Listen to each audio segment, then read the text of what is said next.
Welcome everyone. This is our first day here in Savannah, Georgia. And look at that. That is a Confederate monument that actually hasn't been taken down. What do you know? They do exist.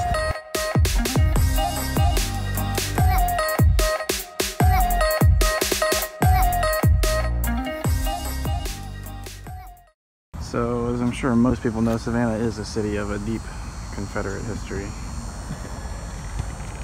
And I think that's what we're going to try and focus on today. Because there's just so much stuff here from the Civil War to discuss.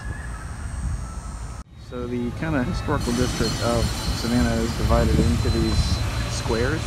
And each one has a monument erected in the middle. They kind of tie the whole piece together, but it's one of the things that makes the city kind of unique is that these houses kind of are on the outer layer of Segway Tour. Thanks for hijacking my story. There's a Segway Tour. Do you want to do the Segway Tour? No, I don't want to look like a weirdo.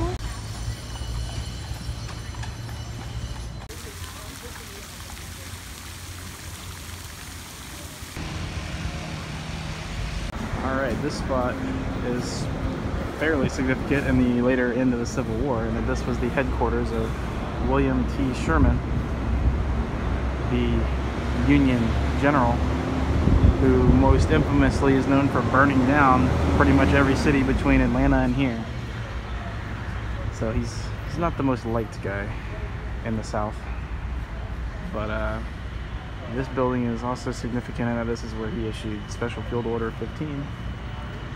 Otherwise known as the 40 acres and a mule order, which basically was one of the first instances of Southern African American people owning land and property. So we are here in Chippewa Square, and there's a little bit more significance to it than just a statue of the founder of Georgia, Mr. Oglethorpe. There's actually a pretty famous movie shot here in 1994. So you just gotta imagine Tom Hanks is sitting on a bench right over here overlooking this statue,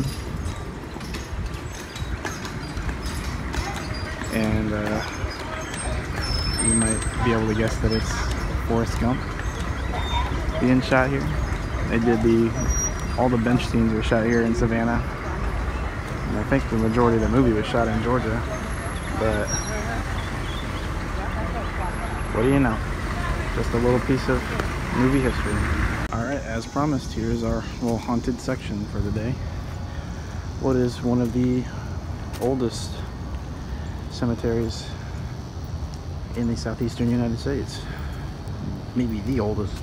Most of these tombs are so weathered over the years that you cannot even read what is written on the tombstone. Like the most legible. You can still barely read it. This guy right here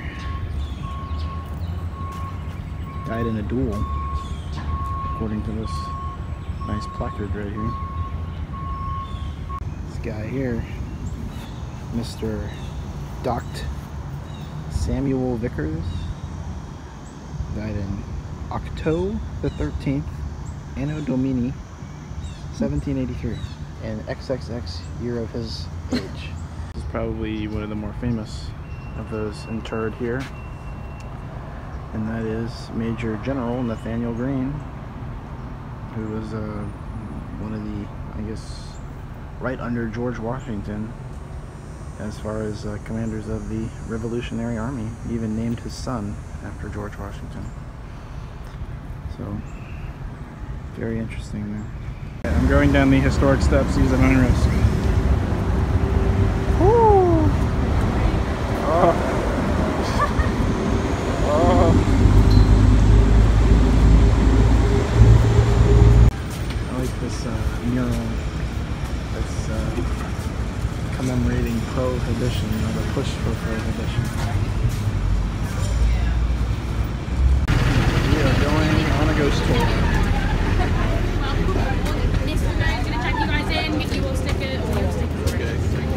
Ghost Tour was pretty interesting. Unfortunately, it pretty difficult to capture anything of use while we were riding on it.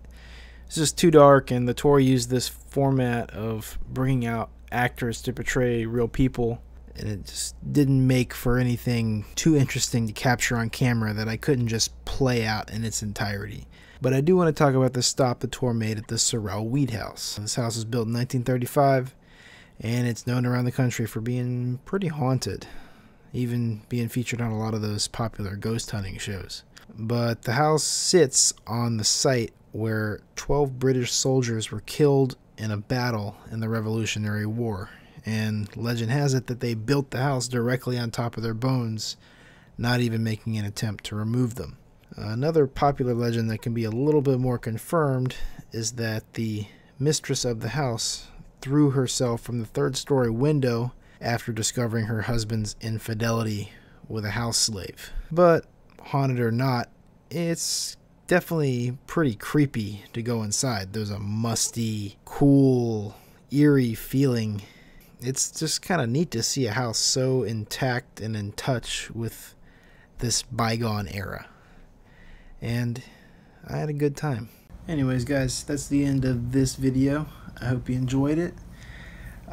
Working on the audio quality and working on the production value. I know things are still kind of hiccupy, and I have no excuse because it's been a couple weeks, but I can promise you I'm working on it. We'll see what I can do. I might have to buy some new equipment or shoot some things with my real camera and not my phone. But we'll see. It's an experimental process, and I'm taking it one video at a time. Hopefully within a couple months from now, I'll have things down pat. Thanks again, guys, and I'll see you next time.